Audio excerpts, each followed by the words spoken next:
Trêve des confiseurs. 326e jour de l'année. Début de la 47e semaine.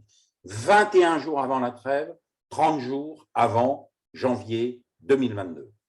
Ces nombres résument parfaitement l'engagement de nos équipes, les derniers mètres à parcourir, l'enjeu de la prochaine étape.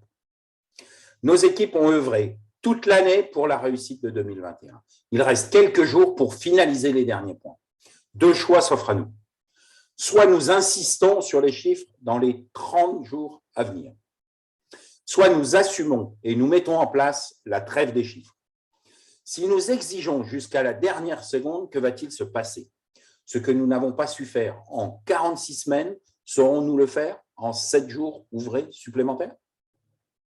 Nous connaissons la réponse, non. Alors que faire?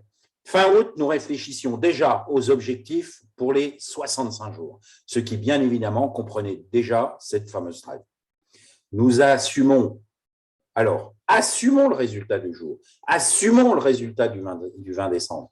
Il nous reste 21 jours pour finaliser les démarches en cours. Ce qui n'a pas été fait ne sera pas fait. Ne préparons pas notre prochain échec. Premièrement, dans les 21 jours à venir, finir ce qu'il est possible de terminer. Concentrons-nous pour pouvoir réussir au 20 décembre. Le 20 décembre doit être un constat, avoir mené à bien la dernière étape. Deuxièmement, entre le 21 décembre et le 2 janvier, trêve du chiffre. Nous en avons peur, si nous ne regardons pas, ils ne feront rien. Dans les faits, nous avons 3 types de comportements. Ceux qui auraient fait, ceux qui n'auraient pas fait, ceux qui nous demandent des efforts personnels colossaux pour faire eux-mêmes. La première catégorie, quoi que nous fassions, ils ne se mettront pas sur pause. Ils vont travailler dans le sens des objectifs historiques. La deuxième, ils ne feront pas, certes, mais ils n'auraient pas fait non plus. La troisième, attends que nous fassions. Avons-nous l'énergie pour faire à leur place à 10 jours du lancement de notre prochain défi?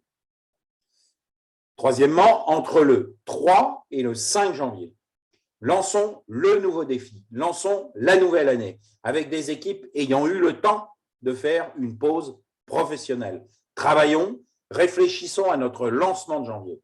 Les 15 premiers jours, les 15 premiers sont bien évidemment les jours qui propulsent l'année dans une nouvelle ère. La course se gagne dans les premiers mètres, avec l'énergie de la victoire possible. En effet, le moral est bon quand les premiers mètres sont favorables. Dans les derniers mètres, nous ne pouvons aller chercher que l'énergie du désespoir. Notre question du jour est simple. Voulons-nous gagner 2022?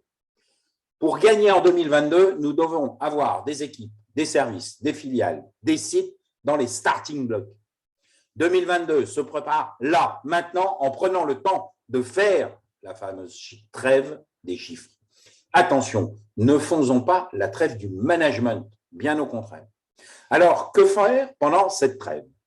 Laissez quelques-uns préparer la prochaine étape, 9 jours pour préparer la victoire sur 52 semaines. Accompagner certains dans une organisation différente. Einstein disait, la folie, c'est de se comporter de la même manière et de s'attendre à un résultat différent. 9 jours pour leur permettre de mettre en place leurs nouvelles approches. Troisième point, donner quelques jours à d'autres pour tester quelques points d'amélioration. La trêve du chiffre, c'est un investissement à grande rentabilité à court terme. À très bientôt sur les terrains, à votre disposition.